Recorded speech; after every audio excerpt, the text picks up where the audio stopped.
tonight for this evening's presentation, Junior Parent University Selecting and Applying to College.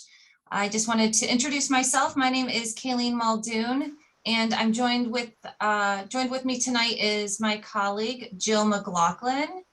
If you want to wave. Hi, Jill. Hi, how's everybody going?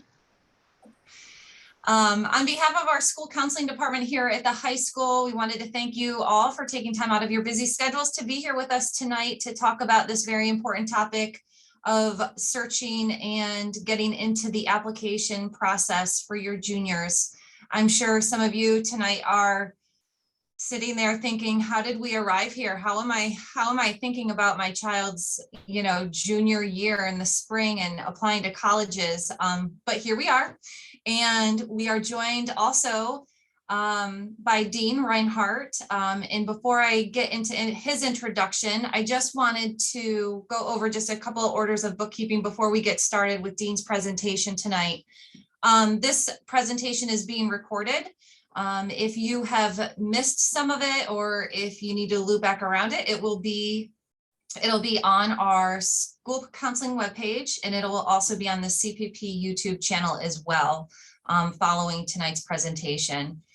There is a Q&A box, so if you have questions tonight during the presentation, feel free to pop those in. This is, we want this to be interactive and answer the questions that you guys do have. We will stop from time to time to answer these questions. There will also be a Q&A session at the very end of the presentation as well. So don't be shy, share your questions. I'm sure somebody else has them as well. After Dr. Reinhart's presentation, I am going to go through our Naviance Student program that we here at the school have showed your student and I will demonstrate a college search along with some other functions of that program that you guys all have access to as well. So following that demonstration, we'll get right into questions and answers. So without further ado, I just wanted to introduce our guest speaker tonight. This is Dr. Dean Reinhart. He comes to us from Buffalo State. He is the Associate Director of Admissions there. He's held many roles through his years, and he is a wealth of knowledge. So we appreciate him being here tonight. So without further ado, go ahead and take it away. Thank you, Dean. Welcome. Absolutely, thank you. Mike, if you could stop sharing the other presentation so I could share mine, that would be great. Or is that I gotcha. Hang on 1 second. Okay. There we go. Perfect.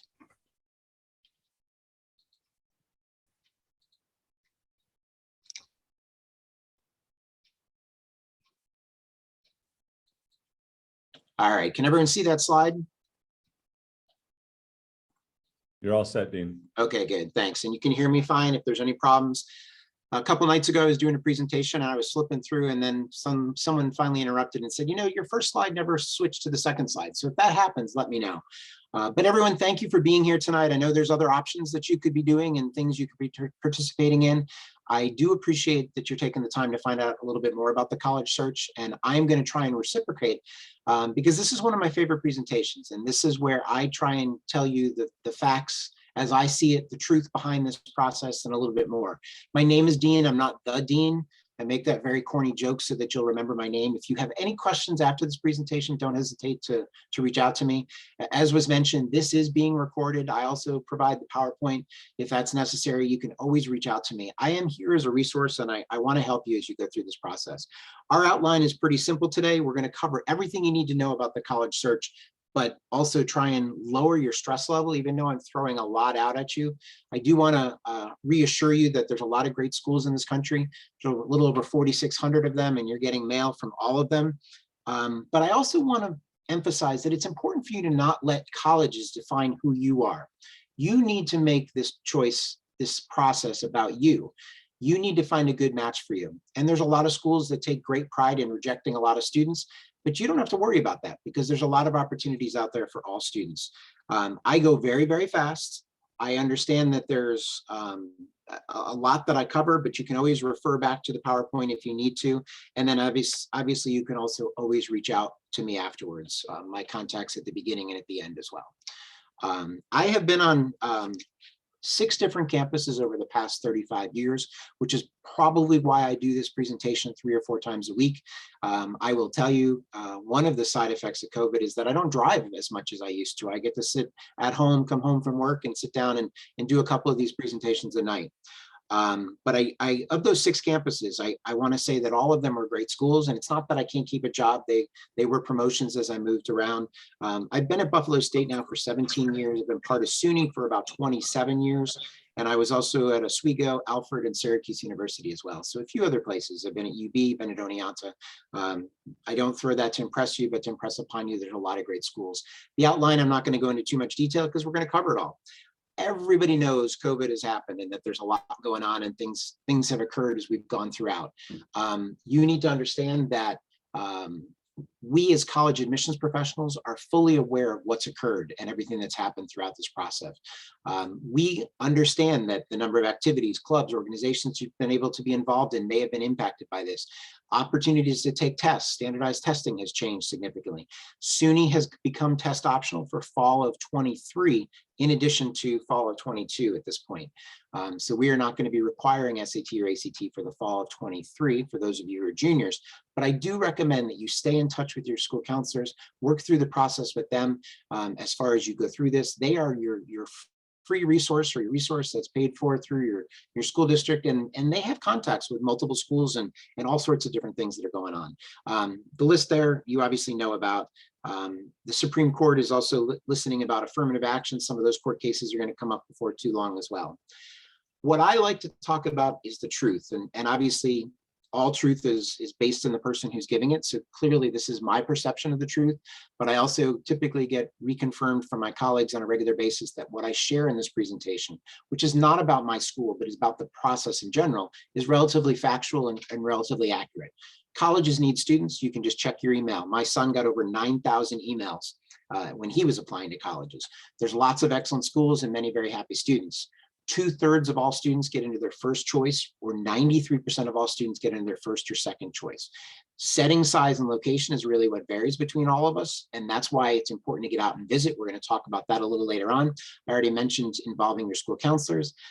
The ability to have a college degree is something that cannot be taken away from you. Once you have it, it's there.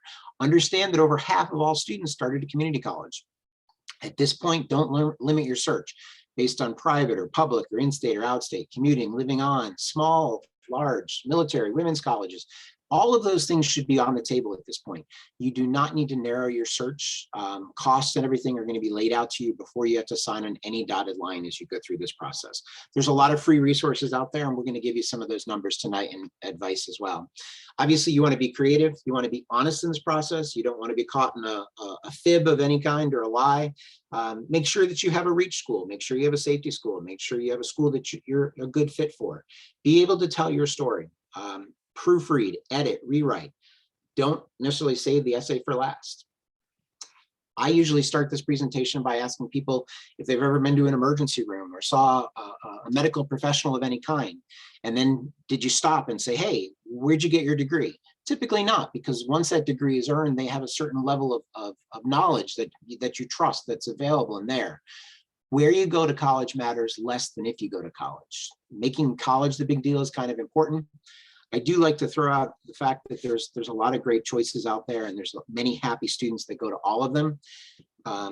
There is this group of schools that I call the highly rejectives, and by and large, these are the schools that you would accept the majority, that deny the majority of the students that apply to. There's less than 60 schools in the country that have an accept rate of 25% or less. The average accept rate for colleges that most students apply to is about 65%. So the majority of students that do apply to most colleges get into those colleges. Now, if you're looking, my reality slide or my reality checkpoint here is if you were looking to go to an Ivy League school or one of those 59 schools, you need to understand you have a lot of competition. There's about 3 million high school grads every single year, and the freshman class at Harvard is 1,600 students. So potentially, if you're looking to go to Harvard for the fall of 23, there's 1,600 spaces and 3 million potential applicants, 3 million potential valedictorians, 3 million potential salutatorians, 3 million potential class presidents that you're competing against. The entire Ivy League first year spots are about 14,000 total students as well. So that gives you some perspective that there are certainly highly rejected schools, but the majority, and as I said, the average accept rate is just about 65%. I do like to emphasize that we like to make fun of ourselves in many ways, and I like to throw out that there's a lot of great schools out there. But I want to show you some of the advertising, and you know, this advertising got my daughter to end up applying to the school, which is close to 12 hours away. Now you look at this and you're like, oh, how cute is that, right? Well, I assure you that the majority of students don't get to play with the little bear. There's 8,000 students that go to this campus, and I'm sure most of them don't get to play with the bear. You need to critically think. One of the things that we teach you about in higher education is to take a step back and analyze the thought and process and what you hear other people saying and what it really truly means. One of the things that I thought was interesting is it looks like the student's actually bleeding, and they didn't airbrush it out. University of Chicago, one of those great highly rejected schools, but also a great school in general. They have some outstanding publications that come out. This one I love because it makes fun of the process, an iconic shot of the campus on the most beautiful day of the year. In addition, they say, you know, most numbers of this, least numbers of that. You know, if there's ever water on a campus, we take a picture of it and, you know, show you the lake picture. If we don't have a lake or a pond, we might do a reflection photo of water at some point. I want you to take a critical thinking and take a step back. And this is the part of the presentation where I just show you some fun stuff. University of Chicago started off with this, then on the back it said, you know, we understand this is all starting to run together and we're sorry that it's so overwhelming, but maybe if us making fun of it, maybe this cute puppy will make it a little less stressful. The following year, they went in a different direction and they talked about a kitten. The following year, they should put the cat back in application. So they're trying witty as possible. And then they came out with a chemical formula one year, which is the chemical formula for caffeine. And then they list all the different places on campus that you can get your morning coffee. These are the ways that we try and build up rapport. And now for students, we don't send as much as we once did paper-wise, but when you do get it, make sure you share it with your parents or guardians, let them look at it as well.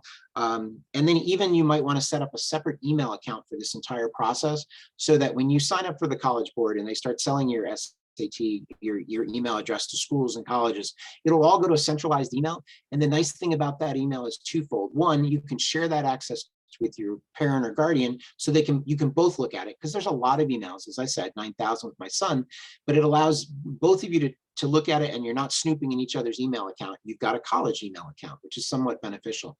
The second advantage of that is that when you're done with the process, you can stop checking that email and you don't have to worry about it anymore. Final one about University of Chicago, then we're going to get into more stuff. They talk about our fictitious alumni or real characters, and then they list all the real characters in movies that have come from University of Chicago. Obviously, that's a marketing point, but it also, you know, gets you somewhat engaged, saying, wow, that's pretty cool. Maybe that's where I want to go to school, something like that. One of the things about this process that's not too clear is how you find answers and how you find the information that's going on. It is important for you to check out all different sorts of things, but you also want essential and accurate information. Now, when I started this 30 plus years ago, there wasn't a lot out there in terms of facts. So if I told somebody to a prospective student, they kind of believed it. But now you can fact check everything that we say in multiple ways. One, just by social media. You also are the most marketed to generation ever. You get exposed to all sorts of information on a regular basis, but you also know how to analyze it. I hope you take a step back and say, is that really truthful or is it not truthful? Two websites that I want to mention. One is collegescorecard.ed.gov. This is the data that we submit to the federal government each year in order for us to be able to issue federal loans. This data has to be accurate. If it's not accurate, we can be forbidden from giving out federal loans going forward. Most campuses also have what's known as a common data set. So you could just do common data set, Syracuse University, and then you would actually see the actual data that they send to College Scorecard. College Navigator is the National Center for Education Statistics. That is also there. Understand that we pay billions of dollars each year to vendors to get marketing out in front of you. In fact, you're going to start to see stuff that looks similar because the same vendor did it, even though they changed the schools. I think one of the greatest things you have at Corning Painting Post, though, is access to Naviance.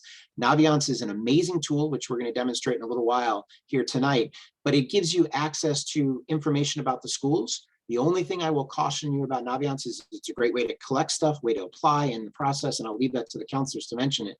But understand that we can also pay for positioning within Naviance. If I contribute more to Naviance one year, Buffalo State might be a little bit higher up, similar to a Google search of some kind. Talk a little bit about rankings, and I will flip through in a second and go in more detail about that. Obviously, the National Center for Education Statistics, College Navigator I spoke about, and then also College Scorecard as well. Each campus has their own website. SUNY has its own website as well you can look at. Talk about rankings and the US News and World Report. People sometimes hold that up as the gold standard. Remember that US News and World Report was actually a magazine that went bankrupt, but yet this survey was so popular that it continued. But I also want to highlight a few of the things that are part of this survey. Like, one is peer assessment. 20% of the score is me evaluating my peers. Every year I get a survey from US News and asked to evaluate other colleges. I don't necessarily know, but I'm like, oh, I recognize that school. Other colleges actually have me on their mailing list just so that I'll have a positive belief of them as well. Faculty compensation is something that is directly tied to overall cost of an institution, but that makes up some of the survey as well. And then the actual financial resources per student, which is just family income, is 10% of this grade. I throw this all out to you to not say don't worry about this process, but also don't necessarily use rankings in any way. There's many schools that'll say they're Western New York's best or New York's best, when reality with 4,500 schools, it's difficult.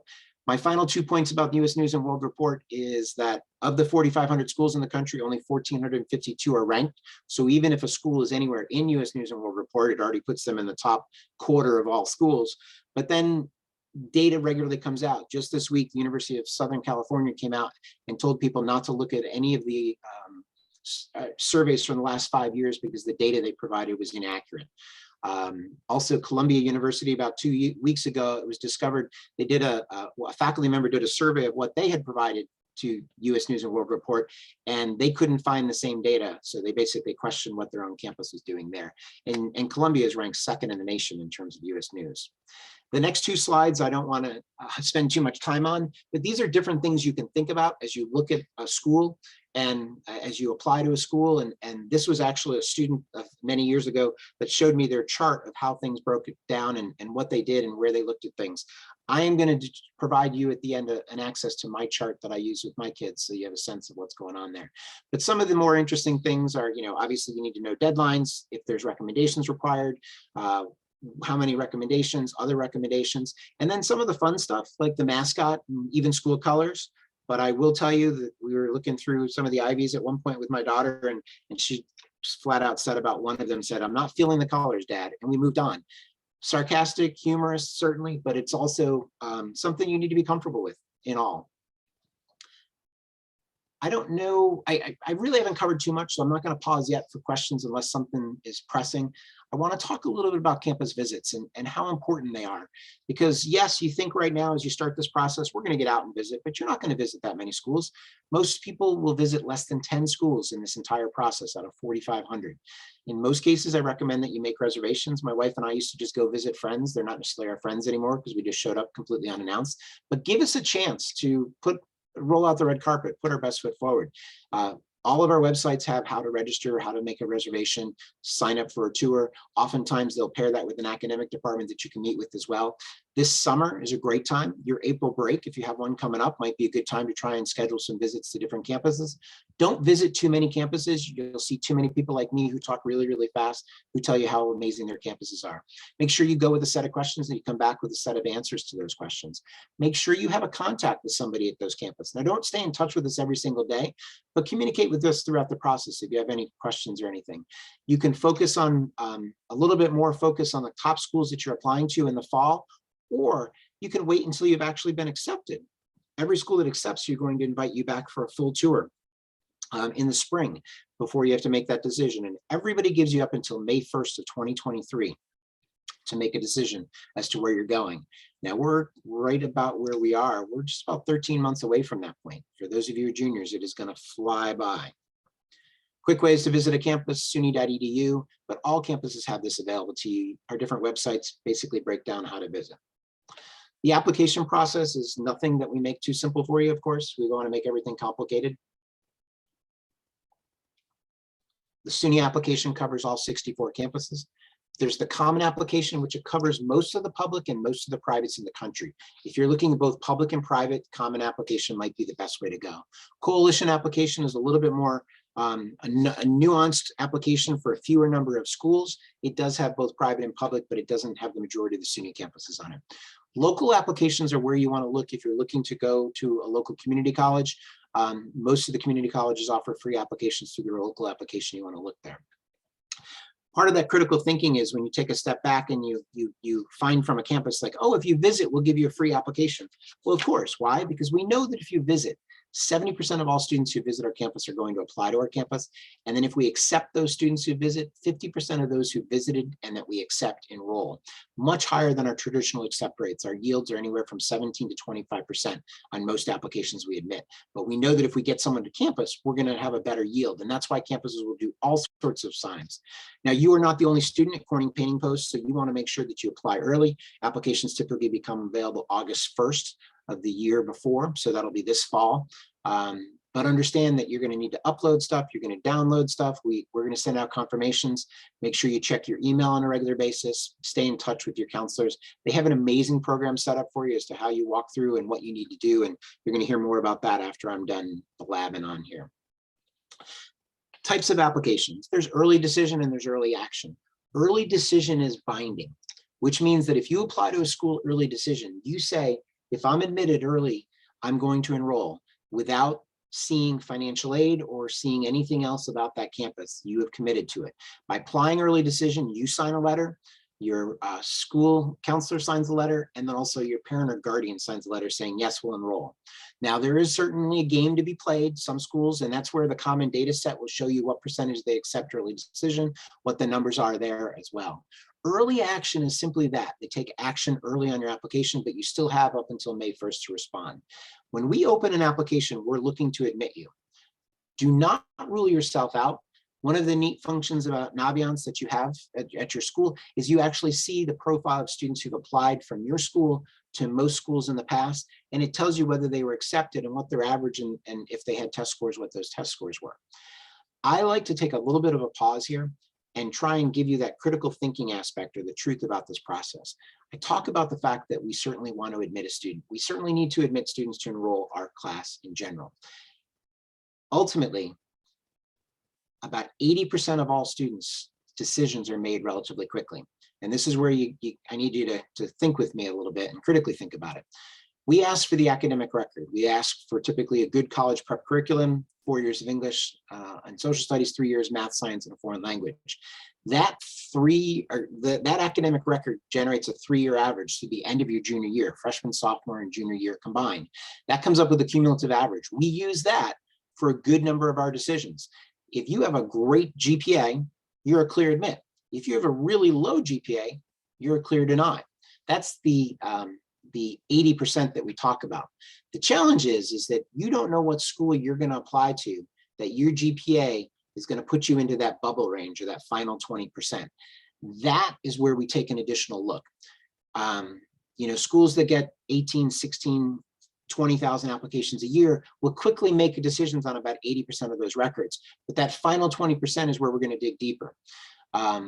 That is where we're going to talk about extracurricular clubs and organizations. One thing I do want to talk about academic record is that GPA is really dominant. You want to have a very strong GPA if at all possible. For those of you who are juniors, you've got 15 weeks left or so to bring that GPA up, maybe a little less than that. Focus on that GPA. Try and get that 3-year average to be an upward trend. AP courses are certainly looked at favorably. IB courses, honors courses are all looked at favorably, but a student also has to deliver academically in those. So a student taking an AP course but getting a 70 in it isn't going to be what we really want to see. We'd rather have a student take a general Regents course or an honors Regents course as opposed to an AP and get a 90 or an 85 or 88, somewhere in that range. Strengths in one areas are certainly okay. Test scores are still very much the big unknown. All of the Ivies have gone test optional. MIT just announced today that they're going back to testing. University of California system just announced they're staying test optional. I think you're going to find less than 5% of the campuses in the country required a test score this year. I am hopeful that you're going to find that going forward, we've realized over the last 2 years that we don't need test scores. I think we're going to find more campuses that go in that direction, but I can't speak for that. That's where you need to stay in touch with your counselors. And certainly during the Q&A, we can talk a little bit more about that as well. What we look at, academic performance, that 3-year average, test scores if they're involved, activities and involvement, we'll talk about that, college essay, your personal statement, interviews sometimes are there. We also sometimes say some demonstrated interest is of interest to us. That means every time you go on our website, you know how you get nervous when Google, you say something around Google and it says, why is that popping up the next time I search for something and I find ads for this? Our campus's website have that all incorporated. We have cookies on them. We can see whether someone's visited. We also track when you submit an inquiry form or ask us for more information. We track all of that. We have very sophisticated software. It's called a CRM, Constituent Relationship Management. It allows us to actually communicate with you throughout the process. In fact, if you were in our system at all, at any point in the past 5 years, we sent you an email this weekend saying, hey, you know, Dean Reinhart's talking at 6 o'clock on a virtual meet. If you want to find out more, jump on. Some information about college and essays and personal statements. Understand that an essay is not a make or break, okay? It is something that assists in the process, but first and foremost is that 3-year average. This is your chance to introduce yourself, maybe say something that isn't part of the application as well. The essay prompts for the Common App are already out for next year. They didn't change from this year. There's also an essay of your choice that you can always choose. Don't save it for last. Sometimes you can take something from an English course that you've used. If you're going to put blank as the only school you've ever wanted to go to, make sure that blank is the school you're sending it to. Now, you've heard this admissions people say this before. Understand that we wouldn't be making that joke about the wrong college if we don't get it every single year. Information for activities and involvement. You want to have obviously meaningful, sustained community service. The challenge is COVID has impacted a lot of you and what you could do. By and large, we're okay with you putting down what you would have been involved in if you had started prior sophomore year or freshman year and then continued on. Leadership positions are certainly very valuable. Understand that employment is considered activities and involvement. We understand in this day and age, many people need to work, and that can consume a significant number of hours. There is a formal place for that on the application for you to indicate that. Employment and activities work.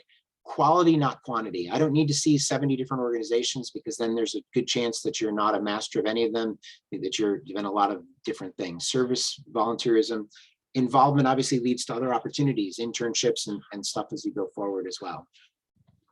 I have talked really, really fast about a lot of different things. I do want to throw out a few final thoughts here. And I talk, and I never know whether I'm talking to the students or the parents. Primarily, these evenings are primarily parents. Parents, I love you, but one of the reasons why I work in a college setting is because I very much enjoy working with students. Students, you need to take ownership of this process. And that may mean that if you have a question, you can send the email to me, even if you have your parents help you with it. Or you can call and ask to speak to a counselor to answer questions, even if you're being advised.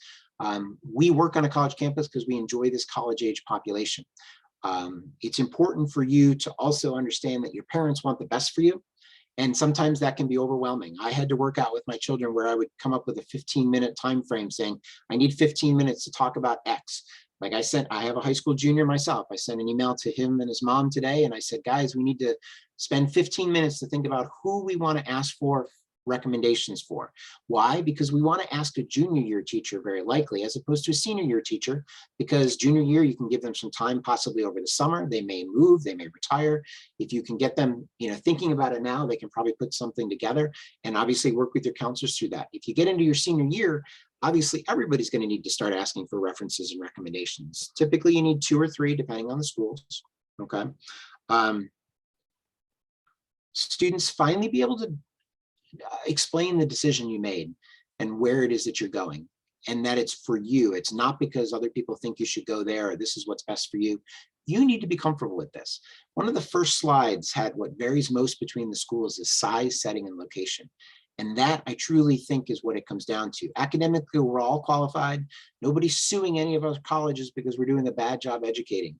What really changes is the setting, the size, and location. We all have our PhDs, we all have our terminal degrees, PhDs, and Juris Doctorates and degrees.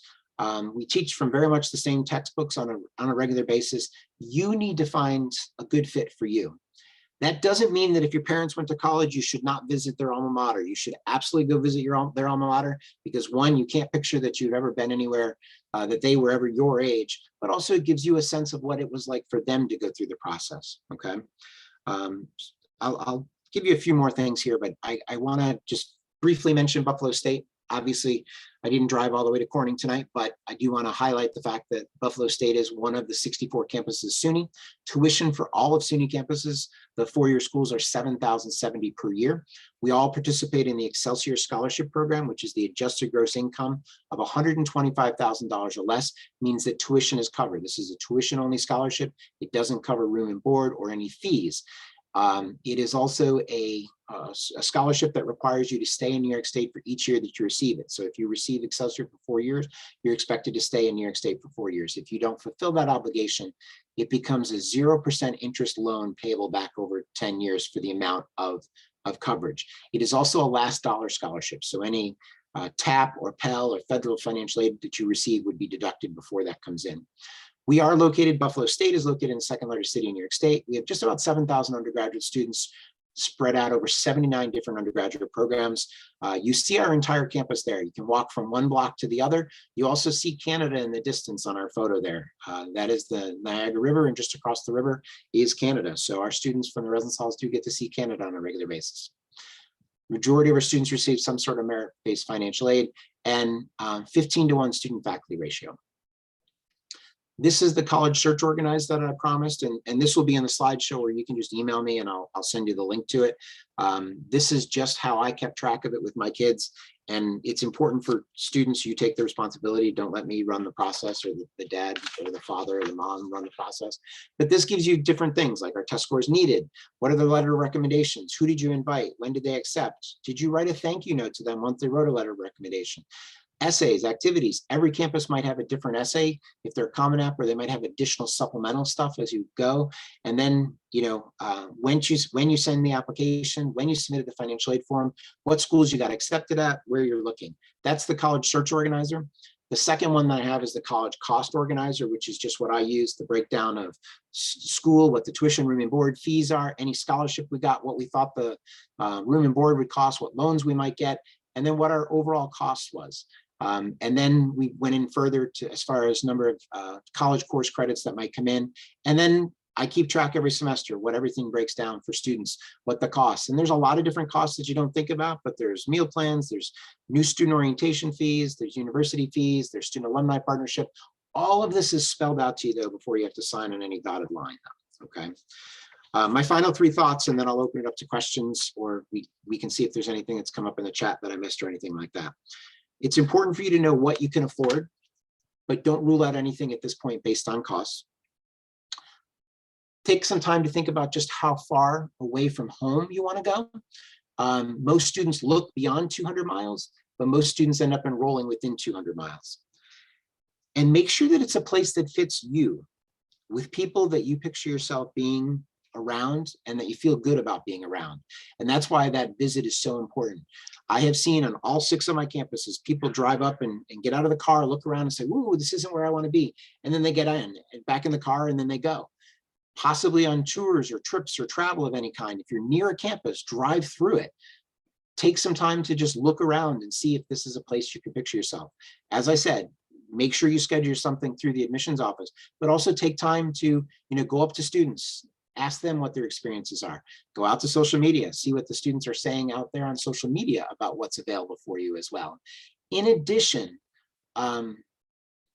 stay on top of this process as you go through everything that happens here. I have said a lot. My slide deck is like 90 slides. I have to always narrow it down. And your counselors have seen me do this a couple of times, and they know that I say entirely different things each and every single time. But please take advantage of this process. Whether you're applying for financial aid, no matter how much money you make, you should definitely still apply for financial aid. You can use your local community college. You can use any four-year school. You can reach out to them and ask questions. Part of our public service obligations as colleges is exactly what I'm doing tonight. I'm not talking specifically about my campus. I'm here to talk about the process and thoughts that you might have. So with that, I will open it up to see if there's any specific questions or anything that I can help with or anything else. This is audience participation time.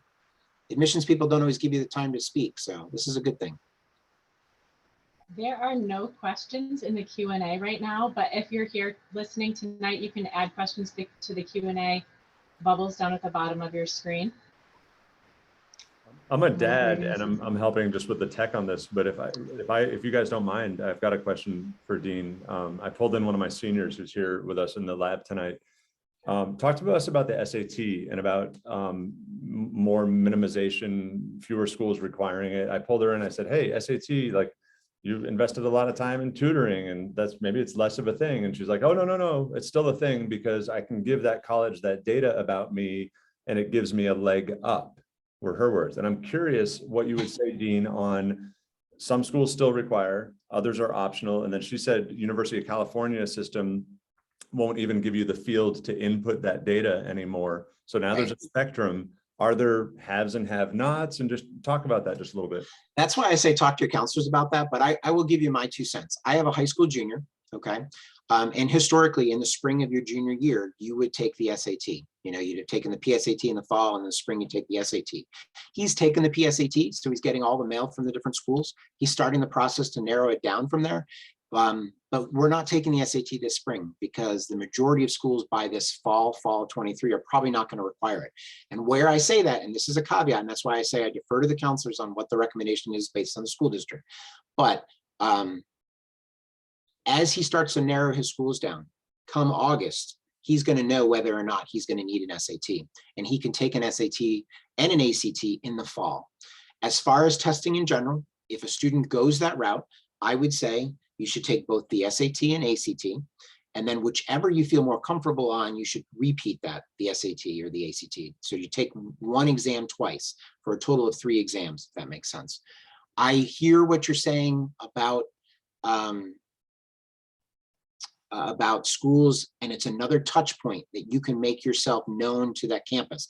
And that's one of the advantages. If a student goes through the process, does the work, and I think you pointed out an excellent point there, is students who have tutoring, students who've taken a PSAT and linked with Khan Academy, which is the free software through College Board to improve areas that you need improvement on your test scores, you can raise your test scores. And collegescorecard.ed.gov gives you the middle 50% of campuses as far as SATs and what they're reported. So you can see if your scores meet that middle 50%. But I also want to caution you about that too, because if a school says they're completely test blind, means they're not using it at all.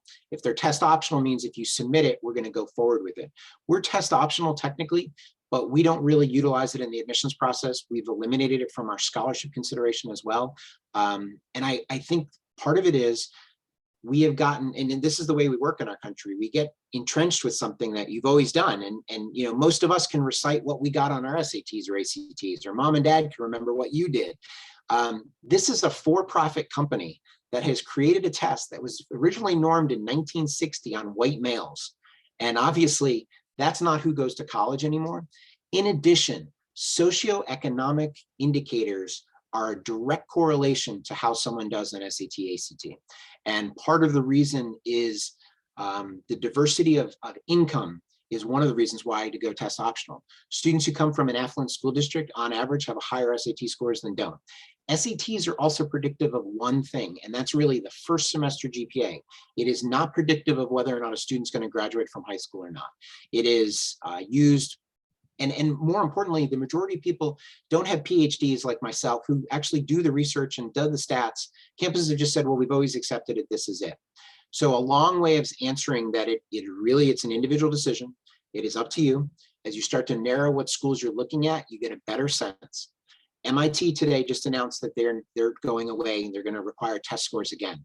But they report their top 75% And those top 75% of students only miss 2 questions on the math portion of the SAT.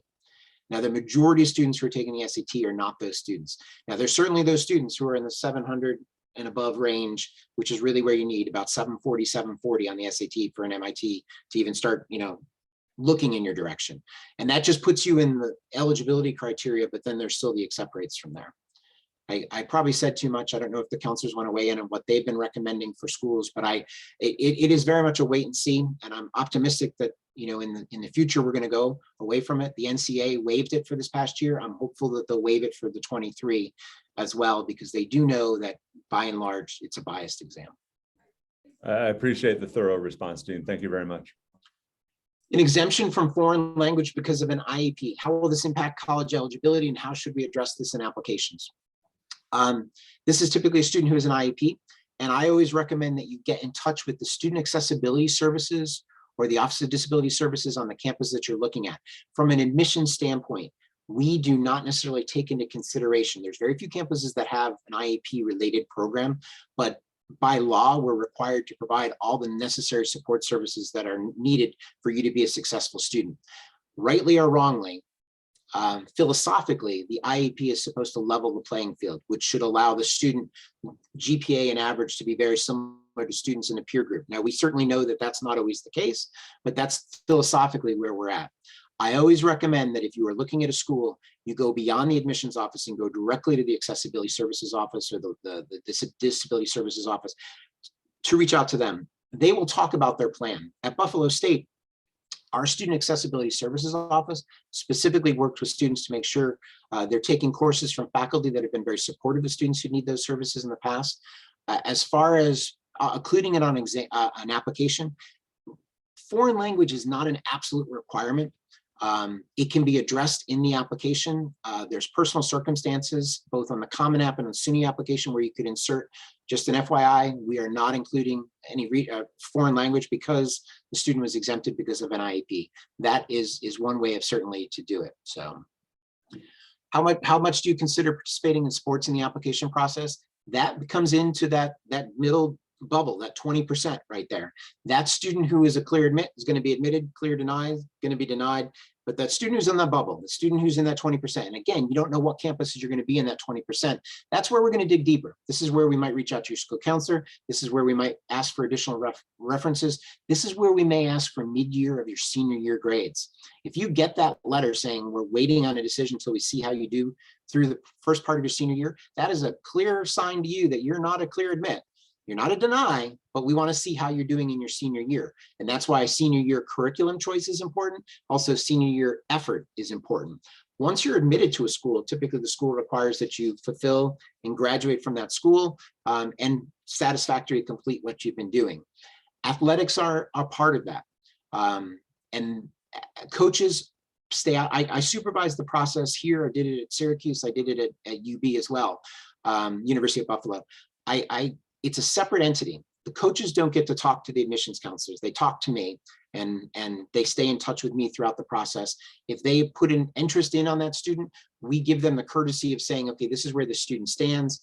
They're going to be admitted. They're not going to be admitted. They're partners in the process, but they don't help make the decision. And that's true of every campus that I've ever been at, that if you are being recruited by a coach, the coach can put an interest in on you, but it's not an automatic ticket. It is not an automatic admit. But that goes into the activities and extracurriculars, just like employment does, in terms of the commitment year round for those students who do, clubs outside of the sports season as well. I started all my years of education, but back in, I was part of a small program, might have been a pilot program. We were a group of students that were supported through our first year and had group meetings. You were part of what used to be known as the STAR program, which is a program that was there to assist students as they go through the process. And it was so successful that we modeled it after the OP program. We grew it. It became the Compass program. And then we realized that the support services and the small context that we were giving students through the STAR program was beneficial to all students. We've actually filed for and was successful to get a federal grant to give those services that you were part of to all students in their first year. In fact, we mandated for some students to participate as they go through the summer program to help us with it, but it is still very strong and we do it based on application. every student has the opportunity to participate in it, but some students are required to participate in it. And this is true for most campuses. You might get what's known as an alternate curriculum offer. If you're not admissible to your first choice college, they might give you an acceptance to a second school. Or one of the things that I don't necessarily agree with, but one thing my profession does is sometimes they won't offer you admission for the fall, but they'll admit you for the spring semester and say, okay, we don't have enough space for you for the fall, but if you want to come in the spring. And then there's usually some, that's where you want to talk to your counselor. You can even reach out to me. I'm happy to brainstorm with that as well. You can, start at another school and then transfer, but that kind of messes up the whole process. College is typically a cohort. You come in, you stay, you become part of the campus. If you're a residential student, you become even more. Every SUNY campus accepts transfers from every SUNY campus. In fact, all of your coursework is guaranteed to transfer as long as we have some sort of equivalent program in it. Now, if you're taking fire safety or something at Cornell or Corning and we don't have, then we're probably not going to be able to give you anything in that. We might be able to give you some elective credit, but at the very least, any coursework that you do at Corning, and as I said, over half of all students start at Corning or at a community college, all of that work is guaranteed to transfer. And if it doesn't, you can appeal it to the campus and to SUNY as well to make sure that it does transfer. I want to throw out there that the Corning work also typically transfers to most four-year private schools as well.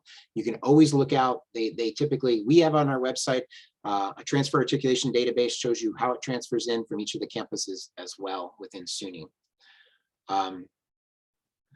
As far as reach, target, and safety, that is part of where Naviance comes in. Do you guys use that part of Naviance in terms of past admits? You can see students and they fit, but then all of us are also required to report our middle 50%, our middle 50% of average, middle 50% of test scores as well.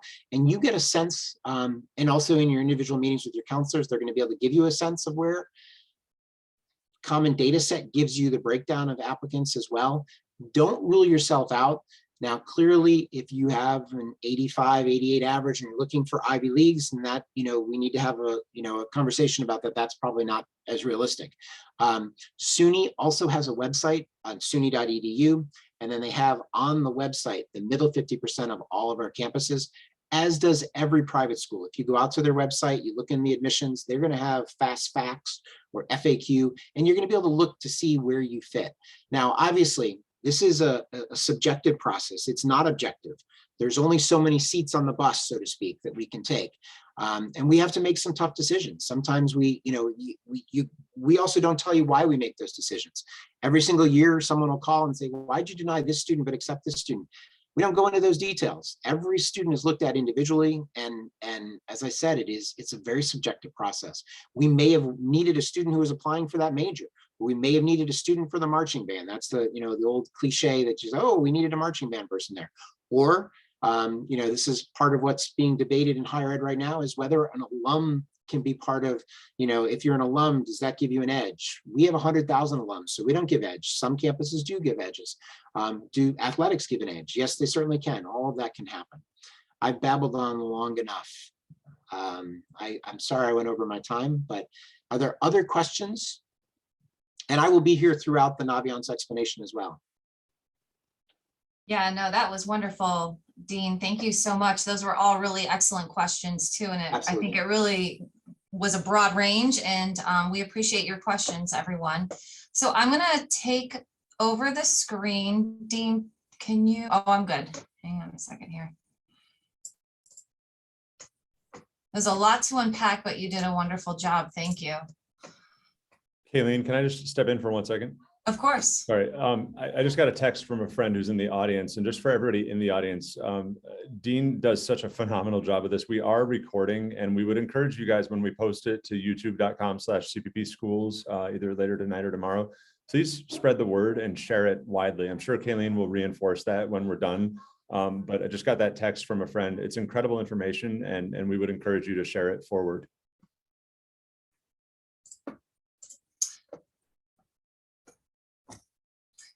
Yes, and just to reiterate, tonight, our school counseling department is offering this presentation and program, but there was a lot of information that Dean offered, and we're so grateful. If you have follow-up questions, please don't hesitate to reach out to your student's school counselor. That is what we are here for. It is truly a team effort. And we are here for you guys. Please just reach out via email, phone, and we are happy to make an appointment to meet with your student or you. We have been meeting with our junior students. At this point, every school counselor has met with them to discuss their course selections, but in those individual one-on-one meetings, we also are going through the Naviance Student program that's available to them. We are talking through sort of readying them for this next chapter, this going into their spring of their junior year and then into their senior year as well. So I just wanted to demonstrate Naviance Student tonight for you all. Can everybody see the Naviance home screen? Jill? You're all set. Great, thanks. So when your student logs into their Naviance Student account, this is what the home page looks like. I have a mock student here. Henry Hawk is his name. When you go in, there's several functions to this program, and I just wanted to touch very quickly on a couple before I get right into that college search. So under the self-discovery tab at the top, these are career interest inventory. So one of the main portions of your college search should really be, what are you interested in studying? The student may not know 100% at this point, but they should have a couple ideas in mind when they are searching. So whether that be one or two potential majors. So if they are at a complete loss at this point, we really encourage them to get on here, take a few of these personality profiles, career interest inventories, and also use our career development council as well. They have a lot of programming available to offer insight on careers to all of our students. So your counselor has gone over this with your students at this point. So earlier I did a search. I took one of these inventory tests and I came up with, I'm just going to give an example of one of the careers. It was social work. Shocker. But I took that career and then I went in, and you can get into the 16 career clusters, and then really you can do a deep dive into what does that mean. And it offers you a lot of information with regard to that potential career. It gives you median average salaries throughout the United States. It's a tremendous amount of information located right in here within this program. So finally, I'm going to go to the colleges tab. And as you can see, just with this drop-down box, there are several options for you to choose from, for your student to choose from. What I'm going to start with today is the Supermatch College Search Program. Now, there's a lot of search engines out there. College Board has a good one, but we really try to encourage the students to use this program that we have available to them. And I'll show you the exact reasoning for that when I get done with a search. So when you enter the search engine, all of these are different potential criteria that you could choose from. So tonight I'm going to click on location, because that's an easy one to start narrowing down. You could either do a state, as you can see down here, you can do regions, you can do just portions of the United States. You can select certain states within those portions. So I just, for the sake of today, chose New York. Now under academics, this is where you're going to look at potentially what you might want to study. So we talk to the students about what the different degrees are and where you find each type of degree in our meetings. So I'm going to start with a bachelor's degree. And because of my career interest inventory today that I took, I'm going to put in social work. And then I'm just going to close it out. You can put several majors in there, but again, that's going to minimize,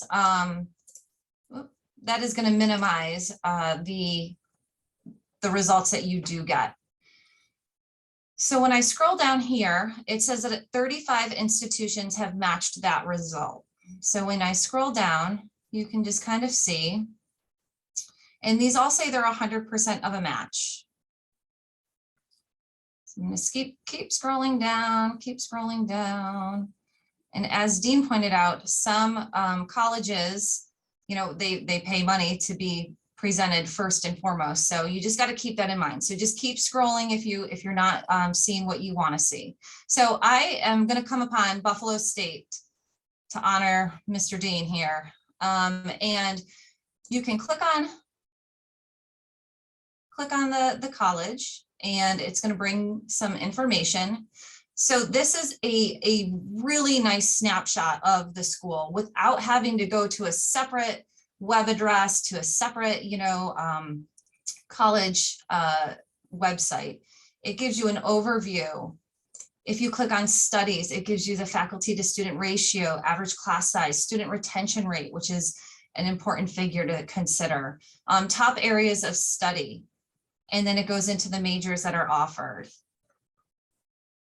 Student life, admissions, and cost. So I'm going to get back into my search here, and I hearted it or favorited it. If you're familiar with Pinterest, you know the drill here.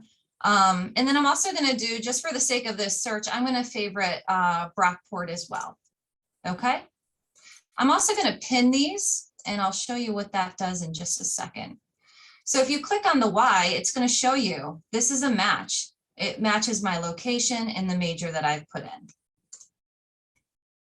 There's video tours, virtual tours, everything right here. So when I scroll down, I want to go to the pinned section all the way down at the bottom, and you're going to compare pinned colleges. And this does a nice job of just taking those two colleges. They're both SUNY schools, okay? They both have the major. They're both in New York State. And then really kind of taking a look at what might the differences be here, okay? So you can scroll down, it's got academics, athletics, cost. It's a really nice feature. I'm gonna click the back button and get back to that original search. And these two results have now moved to the top and are highlighted right here. When I go to, you can save this search, okay? So I might call this SUNY social, okay? And save it so that you can go back into this exact search. Now, another thing that you may want to utilize is this admissions. This requires you to enter some data in, and this goes to that, what are reach schools, what are safety schools based on my information as a student. So this requires you to enter your GPA on a 4.0 scale. We record GPAs on a 100-point scale. If you have questions on how your student should, transfer that data over, we can help them out with that. We have an approved, board-approved scale to do that. So say I'm going to put in a 3.1 GPA, and I did take the SAT, and just for the sake of it, I'm going to put that score in. So when I get these results with this new additional information, Buff State remains 100%. Brockport went down to 83%. Why did Brockport go down to 83%?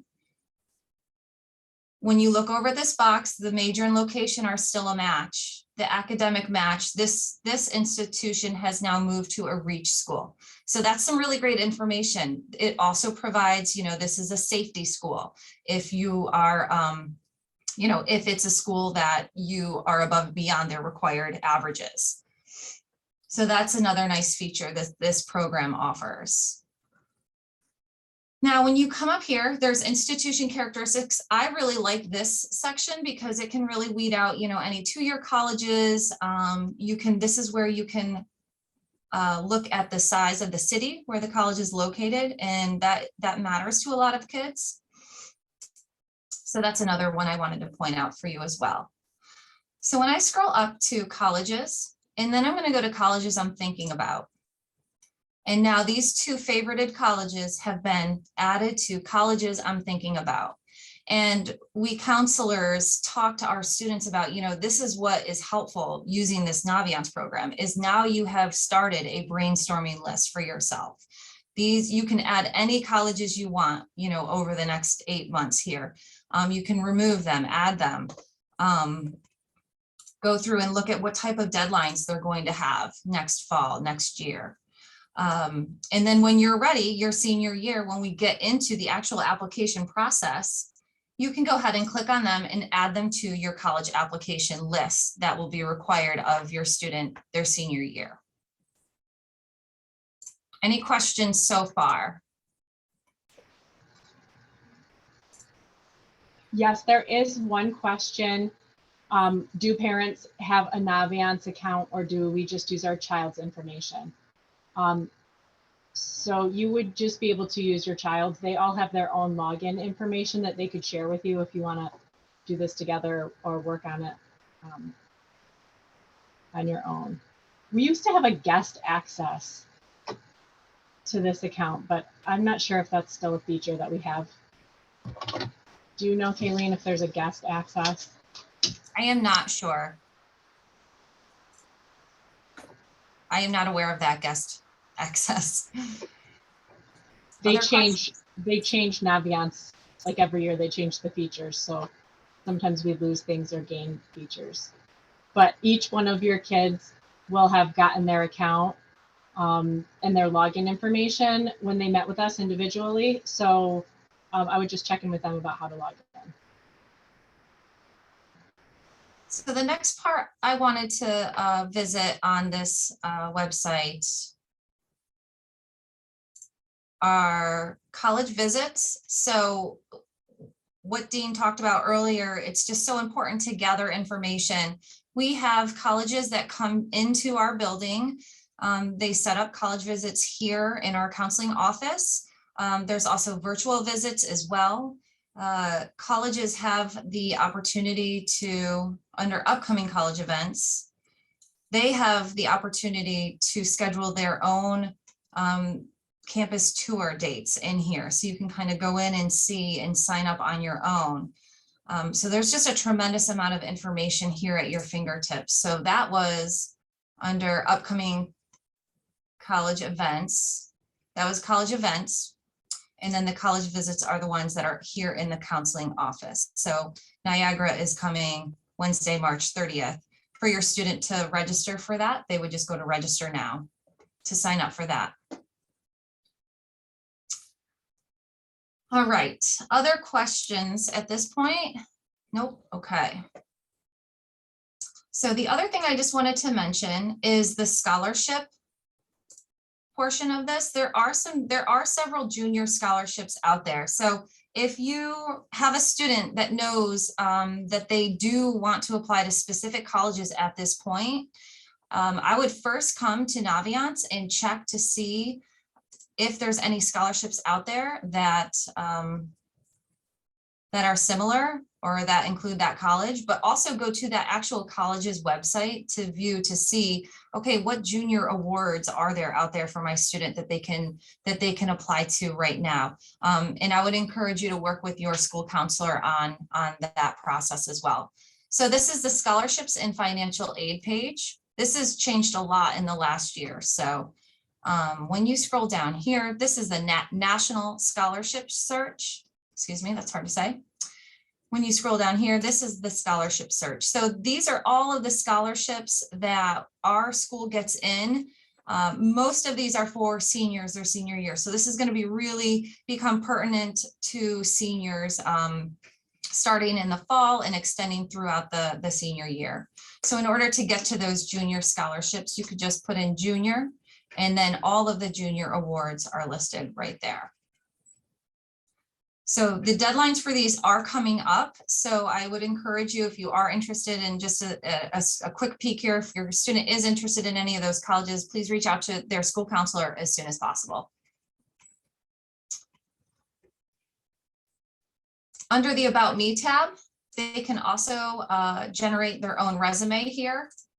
It is an easy way for them to kind of put their information in as they are accruing, you know, these items that we've talked about: sports, athletics, community service, employment. And then that would be available for any faculty here at the school. If they're writing letters of recommendation, we will require that information next year. So it's another thing that they could get started on right now.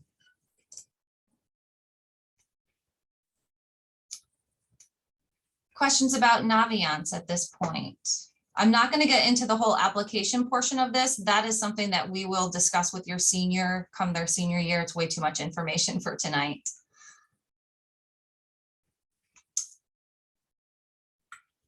No questions?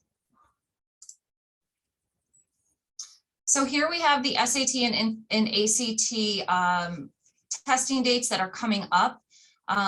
You know, the information and the guidance that Dean had offered is excellent. We here at Corning Painted Post, we aren't sure what each and every student is going to end up doing next year, where they're going to be applying. So we've encouraged our students to sign up for one of these tests. Just to have those scores. Some colleges merit scholarships require SAT or ACT scores. Some special programs or honors schools require them as well. So until, there's just too many kind of questions in the air for us. So to be safe on our end, here in our department, we have been kind of giving this information out, but also noting that, widely SUNY schools are still test optional next year. So that's kind of where we stand here. Jill, did you want to add anything to that? Nope, but I think that same message has been coming from all of us, that it's good to take one. And then if it ends up being a beneficial score for you, you can choose to submit your scores, even if it is a test optional school that you're applying to. So again, just in conclusion tonight, this recording will be posted on our school counseling webpage. It'll be on CPP YouTube as well. Dean's presentation will be on our school counseling webpage as well. Your school counselors are listed here. We are more than happy to help. Please don't hesitate to reach out to us with questions, with anything. That's what we're here for. We love doing this. We love working with your students. I see there's a question coming up. The question is, how much is the SAT and ACT? I'm showing that the SAT registration fee is $55, but we do have fee waivers available to students who need that. They would just need to come see their school counselor to get one of those. And let me look up ACT, unless you happen to know that. ACT is $60 without writing, $85 with writing. And again, we have fee waivers available for those as well. And another question, what is the counselor webpage? If you go to the Corning Painted Post High School website, you can follow links to get to the school counseling site. And we have all sorts of links and videos and resources related to what we talked about today, but also regarding financial aid, course selection, all sorts of stuff.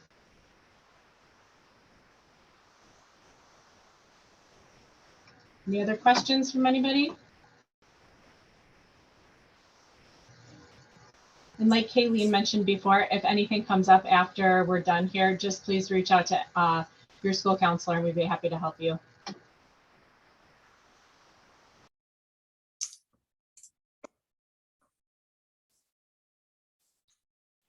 All right, I guess that is it for tonight. Again, we thank you all so much for spending your evening with us. We had a pretty great attendance tonight.